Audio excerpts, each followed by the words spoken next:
نے اس کا مطالعہ بھی فکر یونان کی روشنی میں کیا. اس کا کوئی یعنی اس کی کوئی بنیاد نہیں ہے. قرآن کا مطالعہ جو ہے، قرآن کی پہلی تفسیریں جو ہے محدثین نے لکھی، یعنی طبری جو ہے محدث، یہ وہ ساری تفسیروں کی بنیاد ہے وہ تفسیر.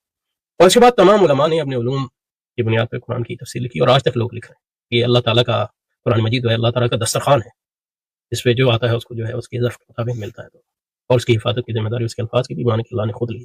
اور تاریخی طور پہ بھی اس کا کوئی ثبوت نہیں ہے کہ مسلمانوں کے ہاں جو ہے قرآن مجید انہوں نے یونانی فکر کے زاویے سے سمجھا، یا قرآن مجید کی فکر کو سمجھنے میں یونانیت صدرا ہوئی. تو یہ کوئی پھر کہیں 200 جا سمجھے 200 برس جا کر سمجھا، پھر بھی پوری طرح نہیں، جب تک علامہ اقبال نہ آئے تو. بلکہ روح اساساً یونانیت کی منافی نہیں ہے. قرآن مجید کی روح جو ہے ہر کفر و شرک کی منافی. اور یونانیوں کے ہاں بھی توحید، کیونکہ ہر امت، ہر قوم کے ہاں اللہ نے نبی بھیجے، تو ہر قوم کے ہاں اچھی باتیں موجود